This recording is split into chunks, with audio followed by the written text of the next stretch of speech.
எல்லாருக்கும் வணக்கங்க. இன்னைக்கு நம்ம என்ன பார்க்க போறோம்னா, பாகிஸ்தான் ஆக்குபைடு காஷ்மீர்ல பாகிஸ்தான் அரசாங்கத்துக்கு எதிராக மக்கள் போராட்டம் வெடிச்சிருக்குது. அதை பத்தியும் பாகிஸ்தான் ஆக்குபைடு காஷ்மீரை மீட்கிறதுக்கு இந்தியா தன்னோட படைகளை தயார் நிலைக்கு கொண்டு வந்திருக்கிறதா தகவல் வந்திருக்குது. அதை பத்தி இந்த வீடியோவில் நம்ம டீட்டெயில்டா பார்க்கலாம் ஃப்ரெண்ட்ஸ். நம்ம சேனலை சப்ஸ்கிரைப் பண்ணிக்கங்க.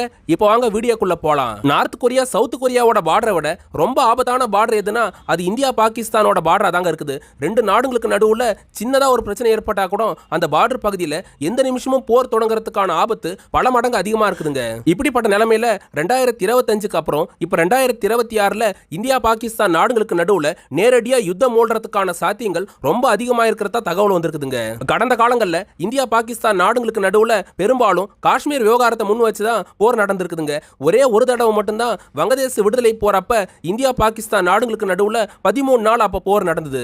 இப்ப திரும்பவும் 4வது தடவையா இந்தியா பாகிஸ்தான் நாடுகளுக்கு நடுவுல காஷ்மீரை மையப்படுத்தி போர் நடக்கிறதுக்கான சாத்தியங்கள் அதிகமா இருக்குது.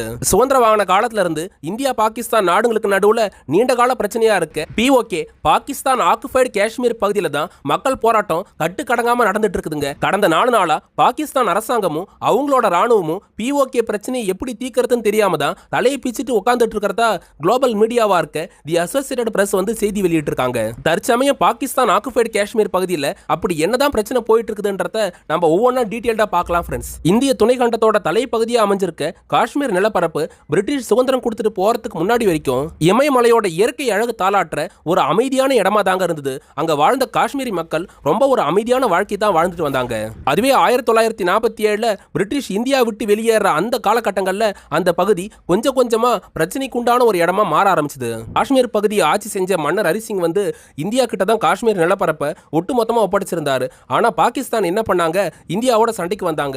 அந்த காலகட்டத்தில் சுதந்திரம் வாங்கின 2 மாசத்துல இந்தியா பாகிஸ்தான் நாடுகளுக்கு நடுவுல ஃபர்ஸ்ட் காஷ்மீர் வார் தொடங்குச்சுங்க. ஃபர்ஸ்ட் காஷ்மீர் வார் ஏறத்தாழ 1 மாசத்துக்கு மேல 2 நாடுகளுக்கு நடுவுல உக்கிரமா போர் நடந்துட்டு வந்தது. அப்ப ஐநா சபையும் அமெரிக்கா மாதிரியான வல்லரசு நாடுகள்லாம் தலையிட்டு 2 நாடுகளுக்கு நடுவுல பிரச்சனையை தீர்த்து வைக்கிறன்னு எந்த வகையிலும் காலத்துக்கும் தீராத ஒரு பிரச்சனை ஏற்படுத்துற மாதிரி பாகிஸ்தான் நிலப்பரப்பையே 2ஆ பிரிச்சு ஒரு பாதியை இந்தியா கிட்டையும் ஒரு பாதியை பாகிஸ்தான் நாட்டுக்கிட்டையும் தற்காலிகமா ஒப்படைச்சு நீண்ட கால பிரச்சனையை ஐநா சபையும் அமெரிக்கா பிரிட்டன் மாதிரியான வல்லரசு நாடுங்க அன்னைக்கு ஏற்படுத்திட்டு போயிட்டாங்க. அப்படி உண்டான அந்த தலைவலி இப்ப வரைக்கும் இந்தியாவுக்கு தீராத பிரச்சனையா இருந்துட்டு இருக்குது. அந்த காஷ்மீர் பகுதியில் அங்க வாழற மக்களை விட அதிகமான இந்திய படைகளை அங்க பாதுகாப்புக்காக டிப்ளாய்மெண்ட் செய்யற அளவுக்கு நிலைமை ரொம்ப மோசமா தாங்க இருந்துட்டு இருக்குது. இந்தியா காஷ்மீர் பிரச்சனையில சுதந்திர வாங்கின ஆரம்ப காலத்துல இருந்து இப்ப வரைக்கும் பாகிஸ்தானுக்கு சொல்லக்கூடிய தகவல் என்னன்னா, மன்னர் ஹரிசிங் இந்தியா கிட்ட ஒப்படைச்சது ஒட்டுமொத்த காஷ்மீர் நிலப்பரப்ப. ஆனா பாகிஸ்தான் ராணுவம் அத்துமீறி காஷ்மீரோட ஒரு பகுதியா இருக்க கில்கிட் பல்டிஸ்தான் ஆசாத் காஷ்மீர் பகுதிகளை சட்டவிரோதமா ஆக்கிரமிப்பு பண்ணி அந்த இடத்தை நிர்வாகம் பண்ணிட்டு வரீங்க. போர்கள் இல்லாம அமைதியான முறையில டிப்ளமேட்டிக்கா அந்த பகுதிகளை இந்தியா கிட்ட ஒப்படைங்கன்னு தான் இந்தியா கடந்த 70 வருஷத்துக்கு மேல பாகிஸ்தான் கிட்ட பல தடவை சொல்லியிருக்காங்க. ஆனா பாகிஸ்தான் நாட்டுல அங்க அரசாங்கங்கள் எத்தனை தடவை மாறி மாறி வந்தாலும் அங்க இருக்கிற ராணுவம் தான் பர்மனண்டா அந்த நாட்டோட ஆட்சி அதிகாரத்தை மறைமுகமா கண்ட்ரோல் பண்றாங்கன்றதுனால உள்நாட்டுல 25 கோடி பாகிஸ்தான் மக்கள் கிட்ட அரசியல் பண்ணணும்ன்ற அந்த நோக்கத்துக்காகவே காஷ்மீர் பிரச்சனையை தீக்காம இந்தியாவோட அப்பப்ப போர் நடத்துறத பாகிஸ்தான் ராணுவம் வாடிக்கையா வச்சிருக்காங்க. அப்படிதாங்க 1947, 1965, கடைசியா 1999ல பாகிஸ்தான் காஷ்மீர் பகுதியை கைப்பற்றுவோன்னு இந்தியாவோட 3 தடவை போர் நடத்தினாங்க. 3 தடவை போர் நடத்தியுமே இந்தியா கிட்ட இருந்து ஒரே ஒரு இன்ச் நிலத்தை கூட காஷ்மீர் பகுதியில் பாகிஸ்தானால கைப்பற்ற முடியல. அந்த ஆக்கிரமிப்பு காஷ்மீரை மட்டும் விட்டு கொடுக்காம இன்னமும் அதை வச்சு அரசியல் பண்ணிக்கிட்டு இந்தியாவுக்கு எதிராக செயல்படுறத மட்டும் பாகிஸ்தான் ஒரு ஒஸ்டான ஸ்ட்ராட்டஜியா ஃபாலோ பண்ணிட்டு இருக்கிறத நம்மளால பார்க்க முடியுதுங்க. இப்படி இருக்கும்போது அந்த பாகிஸ்தான் ஆக்குபைடு காஷ்மீரை பொறுத்த வரைக்கும் அது கில்கிட் பல்டிஸ்தான் ஆசாத் காஷ்மீர்னு ஒரு சிறப்பு அதிகாரங்களை கொடுத்து அந்த பிராந்தியத்தை பாகிஸ்தான் இப்பவும் ஆட்சி நடத்திட்டு வராங்க. ஏறத்தாழ 85,000 சதுர கிலோமீட்டர் பரப்பளவு கொண்ட POK பகுதியில் 50 லட்சத்துக்கு அதிகமான பொதுமக்கள் வாழ்ந்துட்டு இருக்காங்க. சம்பிரதாயத்துக்கு நாங்க ஒரு தேர்தல் நடத்தி அட்மினிஸ்ட்ரேஷன் பண்ணிட்டு இருக்க பாகிஸ்தான் அரசாங்கம் பாகிஸ்தான் ஆக்குபைடு காஷ்மீர் பகுதியில் வாழற 50 லட்சத்துக்கு அதிகமான பொதுமக்களுக்கு தரமான குடிநீர், உணவு, ரோடு வசதிங்க உட்பட எந்த அடிப்படையான விஷயத்தையும் சரியா பண்ணி கொடுக்காத பாகிஸ்தான் அரசாங்கம் அந்த POK பகுதியை இந்தியாவுக்கு எதிரான ஒரு களமா அங்க வந்து பயங்கரவாத கூடாரங்களை உருவாக்கி அங்கிருந்து பாகிஸ்தான் இந்தியாவுக்குள்ளார பயங்கரவாதிகளை ஊடுருவ வைக்கிற அந்த மோசமான காரியத்திலையும் அங்க ஈடுபட்டு வராங்க. என்னதான் பாகிஸ்தானோட ஷெபாஸ் ஷெரீப் அரசாங்கமும் அவங்களோட ராணுவ ராணுவத்தை வழி நடத்திக்கிட்டு இருக்க அசீம் முனிரும் பாகிஸ்தான் ஆக்குபைடு காஷ்மீருக்கு நாங்க சிறப்பு அதிகாரங்களை கொடுத்திருக்கோம், மக்களுக்கு தேவைப்படுற எல்லா அடிப்படையான விஷயங்களையும் நாங்க பூர்த்தி பண்றதா வெளி உலகத்துக்கு சொல்லிக்கிட்டாலும் அங்க களத்துல அந்த மாதிரி எந்த விஷயங்களும் நடக்கலன்னு குளோபல் மீடியாவா இருக்க ராய்டர்ஸ் செய்தி வெளியிட்டு இருக்காங்க. ஃப்ரெண்ட்ஸ், கடந்த 10 வருஷமா பாகிஸ்தான் நாட்டோட நிதி நிலைமை ரொம்ப ரொம்ப மோசமான கட்டத்துல இருக்குதுங்க. அதனாலதான் பிரிட்டன் அமெரிக்க அதிபர்களை தான் கைக்குள்ள போட்டுக்கிட்டு முடிஞ்ச அளவுக்கு IMFல கடன் வாங்குறதையும் அதுக்கப்புறம் மத்த நாடுங்கிட்ட கடன் வாங்குறத பாகிஸ்தான் ஒரு வாடிக்கையான காரியமாவே பண்ணிட்டு இருக்காங்க. இஸ்லாமிக் கோஆபரேஷன் கமிட்டியில உறுப்பினரா இருக்கிற ஒரே காரணத்தினால அரபு நாடுகிட்ட இருந்து எக்கச்சக்கமான கடனை பாகிஸ்தான் அரசாங்கம் வாங்கி வச்சிருக்காங்க. அதுலயும் சவுதி அரேபியா கிட்ட இருந்து வாங்கின கடனை திரும்ப வட்டியோட செலுத்த முடியாதனால சவுதி அரேபியா கிட்ட ஒரு டிஃபென்ஸ் அக்ரிமெண்ட்டை போட்டு பாகிஸ்தான் ராணுவ வீரர்களை கடனுக்காக சப்ளை பண்ணிட்டு இருக்காங்க. கேட்டா அது ஒரு பாதுகாப்பு ஒப்பந்தம், சவுதி அரேபியாவை பாதுகாக்கிறதுக்கு நாங்க வீரர்களையும் ஆயுதங்களையும் கொடுக்கறோன்னு பாகிஸ்தான் ராணுவ தளபதி அசீம் முனிர் முடிஞ்சளவு சப்பக்கட்டு கட்டி பாகிஸ்தானோட மோசமான நிதி நிலைமையை வெளியில காட்டாம தக்க வச்சுக்க பார்த்துட்டு இருக்காரு. இப்படி வல்லரசா இருக்க அமெரிக்கா ஆட்டி வைக்கிறதுக்கு ஏத்த மாதிரி ஆடிக்கிட்டு இருக்க இந்த பாகிஸ்தான் நாடு சொந்த மாகாணங்களா இருக்க சிந்து, பஞ்சாப், கைபர் பக்துன்வா, பலுசிஸ்தான் மாகாணங்கள்லயும் அதிகமான மக்கள் எதிர்ப்பை சம்பாரிச்சுக்கிட்டு இருக்காங்க. இப்ப அதோட நீச்சியா பாகிஸ்தான் ஆக்குபைடு காஷ்மீர்லயும் அங்க வாழற மக்கள் பாகிஸ்தான் அரசாங்கத்துக்கு எதிராக இப்ப போராட்டத்தில் குதிச்சிருக்காங்க.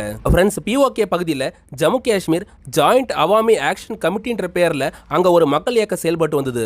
ஜாக்னு அழைக்கப்படுற இந்த ஆர்கனைசேஷன் பாகிஸ்தான் அரசாங்கத்துக்கிட்ட என்ன விஷயங்களை வலியுறுத்திட்டு வந்தாங்கன்னா, POK பகுதியில் வாழற 50 லட்சத்துக்கு அதிகமான மக்களுக்கு போதுமான அளவுல கோதுமை கிடைக்கிறது இல்ல, மற்ற அடிப்படையான விஷயங்கள் சரியா கிடைக்கிறது இல்ல, இங்க விலைவாசி உச்சத்தை எட்டிக்கிட்டு இருக்குது, முடிஞ்ச அளவு விலைவாசி குறைக்கிறதுக்கும் கோதுமை உட்பட அத்தியாவசியமான பொருளுங்க மலிவு விலையில கிடைக்கிறதுக்கு பாகிஸ்தான் அரசாங்கம் வழி பண்ணணும்னு பாகிஸ்தானோட ஷெபாஸ் ஷெரீப் அரசாங்கத்துக்கு இவங்க வலியுறுத்திட்டு வந்தாங்க. இப்படி இருக்கும்போது 2026ல பாகிஸ்தான் நாட்டோட சகல அதிகாரங்களும் அசீம் முனிர் கைக்கு வந்ததுக்கு அப்புறம் இந்த ஜாக் அமைப்பு பாகிஸ்தான் அரசாங்கத்துக்கு எதிராக செயல்படுது, அதனால இதை தடை பண்றோம்னு தடை விதிச்சு ஒரு உத்தரவை பிறப்பிச்சிருந்தாரு.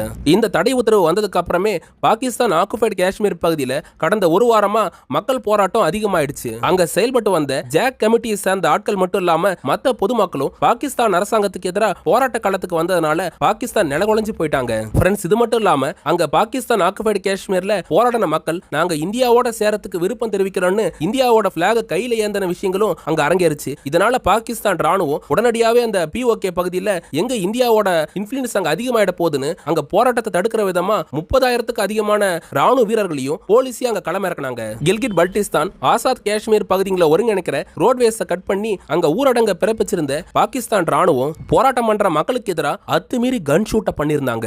இந்த கன் ஷூட்ல இப்ப வரைக்கும் அங்க அப்பாவி பொதுமக்கள் 13 பேருக்கு மேல இறந்து போயிருக்கிறதா முதல் கட்ட தகவல் வந்ததுங்க. அதுக்கப்புறம் அடுத்தடுத்த கட்ட தகவல் அங்க 30க்கு அதிகமான பொதுமக்கள் இறந்து போயிருக்கிறதுக்கு அதிகமான வாய்ப்பு இருக்கிறதா குளோபல் மீடியாவா இருக்க APT செய்தி வெளியிட்டு இருக்காங்க. அதே சமயம் பாகிஸ்தான் காவல்துறையும் ராணுவமும் அங்க பொதுமக்கள் மேல கன் ஷூட் பண்ணதுனால கோவத்தோட உச்சத்துக்கு போன பொதுமக்கள் பாகிஸ்தான் ராணுவத்துக்கு எதிராக அங்க தாக்குதலையும் தீவிரப்படுத்தியிருக்காங்க.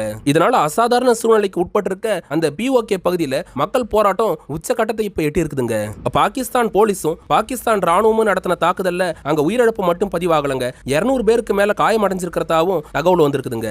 ஃப்ரெண்ட்ஸ், இப்படி POKல மக்கள் போராட்டம் வெடிச்சிருக்கக்கூடிய நிலைமையில இந்தியாவோட ஃபாரின் அஃபேர்ஸ் மினிஸ்ட்ரியோட ஸ்போக் பர்சனா இருக்க ரந்தீப் ஜெய்ஸ்வால் இப்ப என்ன விஷயங்களை பேசிருக்காருன்னா, பாகிஸ்தான் அரசாங்கம் அவங்களோட சொந்த மாகாணங்களா இருக்க 4 மாகாணங்கள்லயும் மக்கள் ஆட்சிக்கு எதிராக போராட்டம் நடத்தினா கடுமையான அடக்குமுறைகளை அவங்களுக்கு எதிராக பயன்படுத்துறாங்க. இப்ப இதோட நீட்சியா பாகிஸ்தான் அவங்க ஆக்கிரமிப்பு பண்ணி வச்சிருக்கிற காஷ்மீர் பகுதியிலையும் அறவழியில போராட்டம் பண்ற மக்களுக்கு எதிராக ராணுவத்தை வச்சு அடக்குமுறையை காட்டுறாங்க. அதுலயும் பாகிஸ்தானோட ஆயுத படைங்க கன் ஷூட் பண்ணிருக்கிறது கண்டனத்துக்குரியதுன்னு இந்தியாவோட ஃபாரின் அஃபேர்ஸ் மினிஸ்ட்ரியோட ஸ்போக் பர்சனா இருக்க ரந்தீப் ஜெய்ஸ்வால் பேசியிருக்காருங்க. ஃபர்ஸ்ட் பாகிஸ்தான் ஆட்சியாளர்கள் இந்த POK பகுதி இந்தியாவுக்கு சொந்தமானதுன்றத புரிஞ்சுக்கணும். அங்க வாழற 50 லட்சம் மக்களும் இந்தியாவோட காஷ்மீர் மக்களோட இணைஞ்சு வாழ தயாராயிட்டாங்க. POK பகுதியில மக்கள் போராட்டம் ஏற்பட்டதுக்கு அப்புறமும் ஷெபாஸ் ஷெரீப் அரசாங்கமும் அசீம் முனிரும் அடக்குமுறையை காட்டி POKவை தக்க வச்சுக்கணும்னு நினைக்க கூடாது. எந்த பிரச்சனையும் இல்லாம அமைதியான முறையில POK பகுதியை இந்தியா கிட்ட ஒப்படைக்கிறது தான் பாகிஸ்தான் அரசாங்கத்துக்கு நல்லதுன்னு ரந்தீப் ஜெய்ஸ்வால் மிரட்டல் விடுத்திருக்காருங்க. பாகிஸ்தான் கிட்ட இருந்து ஆக்கிரமிப்பு காஷ்மீரை மீட்கிறதுக்கு இந்தியாவோட முப்படைகளும் ஏற்கனவே பல போர் பயிற்சிகளை பண்ணிருக்காங்கன்றதுனால இந்திய ஆயுத படைகள் பாகிஸ்தான் ஆக்குபைடு காஷ்மீரை எந்த நேரமும் இந்தியாவோட இணைக்கிறதுக்கான சாத்தியங்கள் இப்ப பல பல மடங்கு அதிகமா இருக்குதுங்க. ஃப்ரெண்ட்ஸ், இன்னைக்கு நம்ம என்ன தகவல் பார்த்தோம்னா, பாகிஸ்தான் ஆக்குபைடு காஷ்மீர்ல பாகிஸ்தானுக்கு எதிராக மக்கள் போராட்டம். POKவை அமைதியா இந்தியா கிட்ட ஒப்படைங்க, இல்ல ராணுவ தாக்குதல் தான் இந்தியா மிரட்டல் விடுத்திருக்காங்க.